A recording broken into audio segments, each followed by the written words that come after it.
So today we are going to study about chapter 3 food groups class 10th NIOS. Last chapter में हमने पढ़ा था food के nutrition, उनके फंक्शन, उनकी सोर्सेस कहाँ से मिलता है. आज हम पढ़ने जा रहे हैं फूड ग्रुप्स. फूड कितने ग्रुप्स में डिवाइडेड है, कितने ग्रुप्स में डिवाइड करके रखा हुआ है. ओके, 5 फूड ग्रुप सिस्टम है.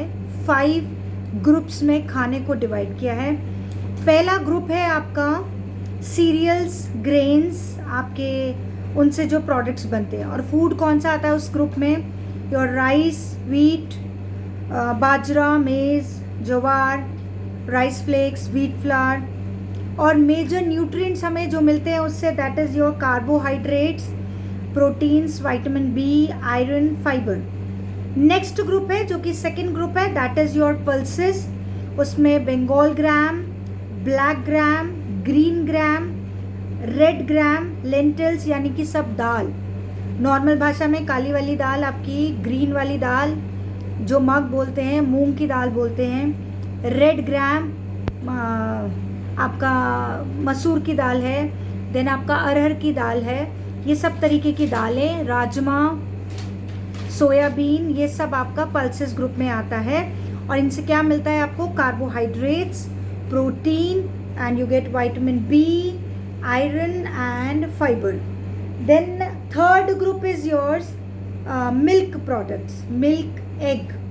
मिल्क से फिर आपको क्या क्या मिलता है? That is your milk, curd is dahi, paneer, चीज़, छाछ. और मीट में होता है आपका चिकन, लीवर, फिश, एग्स. और इनसे क्या मिलता है? Proteins, fat, vitamin B, calcium, vitamin A, ये सारे मेजर न्यूट्रिएंट्स मिलते हैं. फोर्थ ग्रुप है आपका fruits and vegetables. Fruits and vegetables में आपके सारे सीजनल फ्रूट्स आते हैं. Mango, guava, orange, papaya, banana, sweet lime, वो एप्पल. फिर वेजिटेबल्स में आपका pumpkin, tomato, spinach, coriander, mustard leaves, fenugreek leaves, पत्ते वाली सब्जी, हरे पत्ते वाली सब्जी. इन सब से क्या मिलता है? Vitamin A, vitamin C and fibre. और बाकी भी वेजिटेबल्स हैं सब आपकी, brinjal, lady finger, capsicum, beans, onion, आपका ड्रम स्टिक, कॉलीफ्लावर. इन सब से भी vitamin A, calcium, iron, fibre, carbohydrates सब मिलता है. लास्ट ग्रुप जो है वो आपका है, that is yours fats and sugar. Fat कहाँ से प्रोवाइड होता है? फैट की सारे सोर्सेज हमने पढ़ा है लास्ट चैप्टर में. बटर, घी, हर तरीके का ऑयल. आप ग्राउंडनट ऑयल यूज़ कर रहे हैं, कोकोनट ऑयल यूज़ कर रहे हैं, आप मस्टर्ड ऑयल यूज़ कर रहे हैं, सब तरीके के ऑयल्स. शुगर में आपके 3 टाइप के चीनी का फॉर्मेट होता है. एक तो शुगर जो प्रॉपर चीनी है वाइट कलर की, then it's your jaggery, jaggery is gur, and the last is your honey. और इससे भी हमें कार्बोहाइड्रेट्स मिलता है. ये 3 टाइप का आपका स्वीट्स प्रोवाइड करते हैं आपको. और उसके बाद आ जाते हैं हम फ्रूट्स एंड वेजिटेबल्स. ये सब हमने पढ़ लिया है. फूड एक्सचेंज होता है. फूड एक्सचेंज का मतलब होता है if we substitute one food for the other in the same group. Same group में एक फूड की जगह दूसरा फूड अगर हम खाएं तो उसको फूड एक्सचेंज बोलते हैं. एग्जाम्पल दिया है, जैसे गुड्डी जो है 1 ग्लास दूध पीती है और 1 रोटी खाती है ब्रेकफास्ट में. आरुल जो है पोहा खाता है और 1 कटोरी दही खाता है ब्रेकफास्ट में. सुगना जो है वो एक फ्रेश चीज़ खाती है, यानी कि पनीर खाती है, पनीर वाला सैंडविच. तो तीनों को सेम टाइप का न्यूट्रिशन प्रोवाइड हो रहा है क्योंकि सबकी सब चीज़ें मिल्क प्रोडक्ट्स हैं, दूध से बनी हुई हैं. ओके, सीरियल्स भी ऑलमोस्ट सेम, सीरियल ग्रुप में से भी सेम चीज़ मिल रही है आपको. तो आपको सेम न्यूट्रिएंट्स जा रहा है आपकी बॉडी के अंदर. Substitution of one food item with the other with in a group. एक ग्रुप के अंदर आप एक फूड की जगह दूसरा फूड लेते हैं जिसके न्यूट्रिएंट्स सेम है, उसको कहा जाता है फूड एक्सचेंज. नेक्स्ट आता है आपका food pyramid. Pyramid is something you are making like a triangle. Triangle की शेप में बना हुआ है. तो ऊपर वाले पोर्शन में ऐसा फूड है जो कम मात्रा में आपको खाना है, फिर नीचे जो आपको ज़्यादा खाना है, फिर और ज़्यादा खाना है, and the last one is जिसकी क्वांटिटी आपके रोज़ के खाने में ज़्यादा होनी चाहिए. Pyramid of food groups clearly indicates we should consume foods from each of the 5 groups to ensure good health. And this also tells to include food items which are at the top of the food pyramid such as fats and sugar.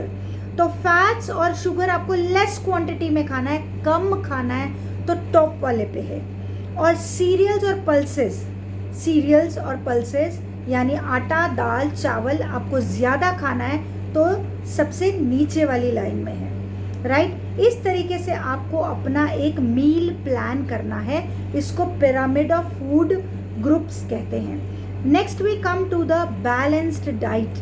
Balanced diet क्या होती है?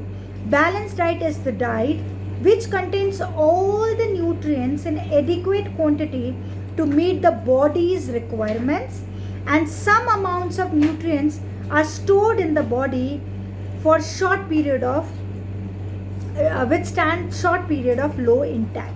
यानी कि balance diet आपकी ऐसी diet है जो आपको सब तरीके का न्यूट्रिएंट्स प्रोवाइड करे आपकी बॉडी का रिक्वायरमेंट के हिसाब से. राइट, उसको बोलते हैं बैलेंस्ड डाइट. अब आता है इम्पोर्टेंस ऑफ मील प्लानिंग. अगर हम ये बैलेंस डाइट कर रहे हैं, अगर हम अपना मील प्लान करके खा रहे हैं तो क्या ज़रूरत है? कुछ भी अटरम शटरम जंक फूड खा सकते हैं, तो क्यों खाते हैं हम प्लान करके, या क्यों हमें प्लान करके खाने की ज़रूरत है?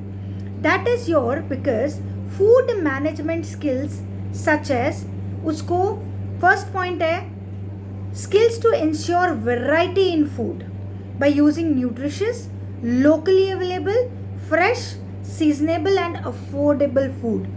यानी कि आपको कैसा खाना इंक्लूड करना है? न्यूट्रिशियस हो यानी फुल ऑफ न्यूट्रिशन हो, लोकली अवेलेबल हो, आपके आसपास मिले, आपके आसपास जो सब्जी का, फ्रूट का मार्केट है उसमें वो इजीली मिलना चाहिए, फ्रेश होना चाहिए, सीजनेबल होना चाहिए एंड अफोर्डेबल. सीजनेबल का मतलब सीजन के अकॉर्डिंग.